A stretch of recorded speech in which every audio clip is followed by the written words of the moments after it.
Okay, and it starts now.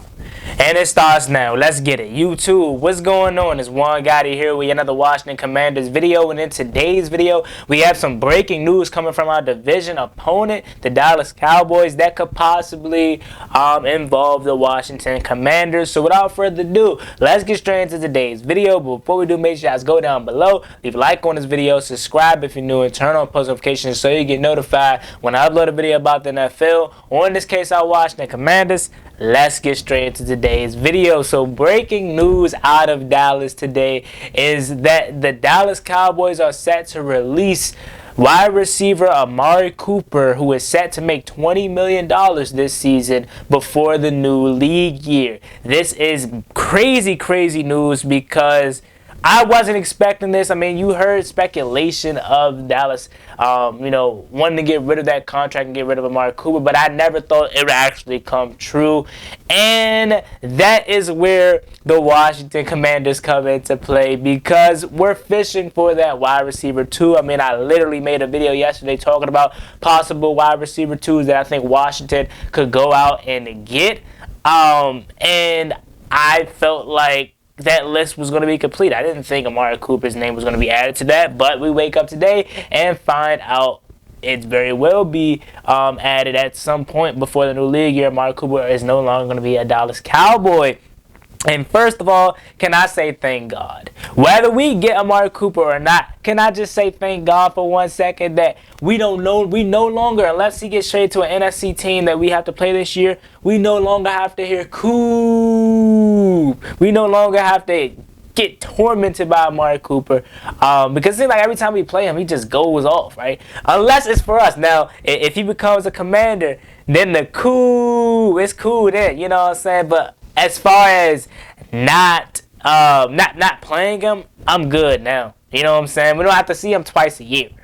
Maybe once a year, but we won't have to see him twice a year. Dallas, man, wow, this is shocking for their front too, because isn't Michael Gallup a free agent too? So they could possibly be losing 2 of their best weapons on offense. And I think Cedric Wilson is a free agent too. Now that I think about it, I could be wrong on that, but I felt like I saw his name on the free agent wide receiver list too. So, Dallas mini rebuild with their skilled players. That's interesting. But Cooper getting released, and should the Washington Commanders be interested, I got one word for you: yes, yes, yes, yes. The Washington Commanders should be interested in signing Amari Cooper. This is the perfect number 2 wide receiver. I mean, Amari Cooper, he's fast, he's strong, he's quick, he can go up and get it, has great hands. Yes, he has some injury issues, but when he plays and he actually gets the ball, he is one of the best receivers in all of football. Easily top 15, top 10 receiver in all of football when he plays.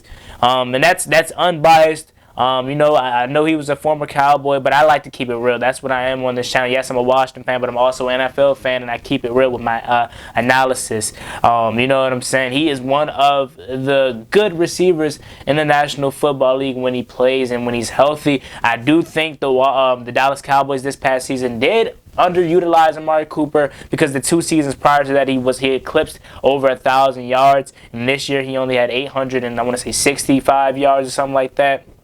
So he was underutilized a lot in their offense this past season, and that could be very well frustrating for Amari Cooper, and it could be frustrating for the Dallas Cowboys too, because it's like this guy is set to make $20 million and he's not eclipsing over 1,000 yards. He's not involved in our offense as much.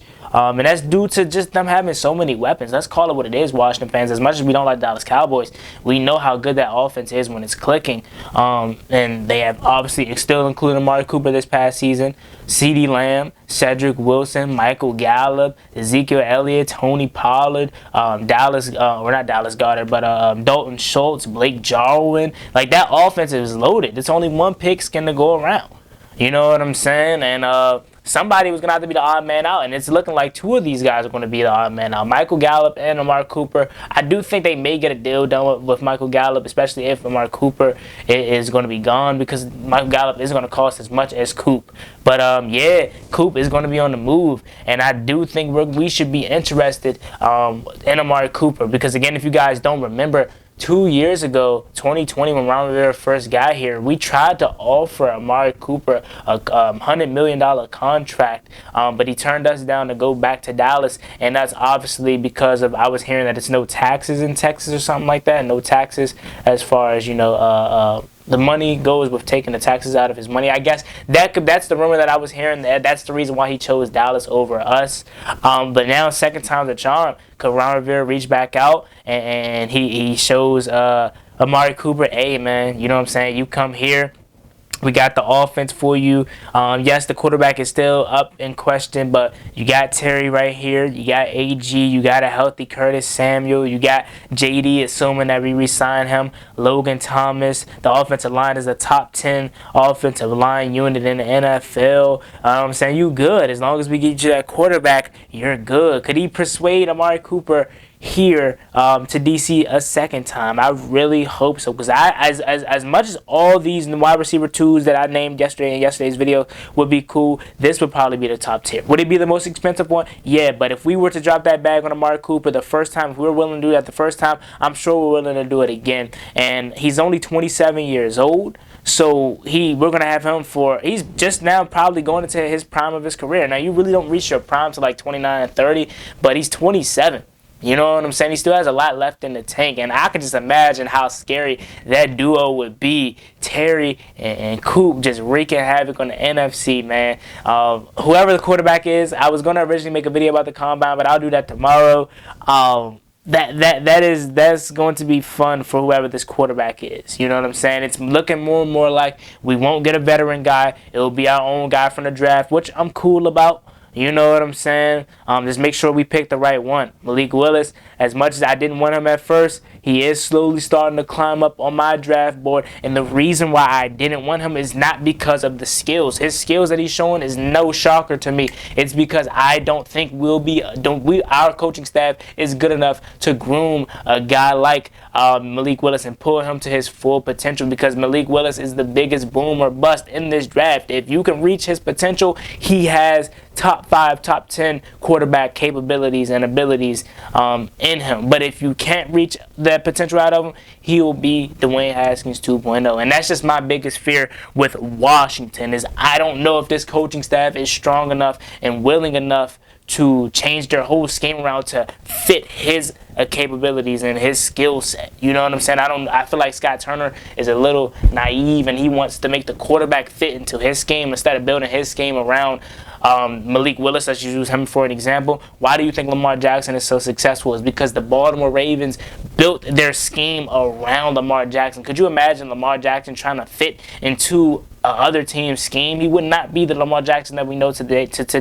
And the reason why I'm using that comparison is because Malik Willis is obviously not Lamar Jackson, but he is probably the closest thing we have to Lamar Jackson, and possibly Kyler Murray. But that's my example right there.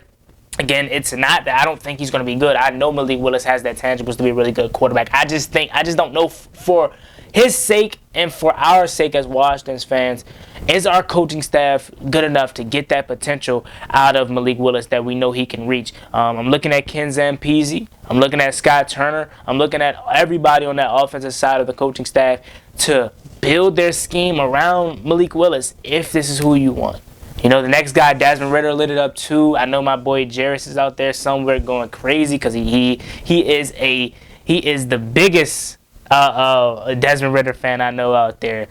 He looked good yesterday, but we'll talk more about the combine tomorrow. This video was about should Washington be interested in Amari Cooper, and the breaking news about him possibly, or not possibly, he will be getting released before the new league year starts. So let me know what you guys think about this video down below. Should we be interested a second time's a charm about Amari Cooper? Could you imagine that Amari Cooper and Terry McLaurin duo with a little bit of Curtis Samuel on the side and Logan Thomas sprinkled in? Oh my God. As always, it's me, your boy Juan Gotti. Like, comment, subscribe. Hail to the Washington Commanders. I'm out. Peace.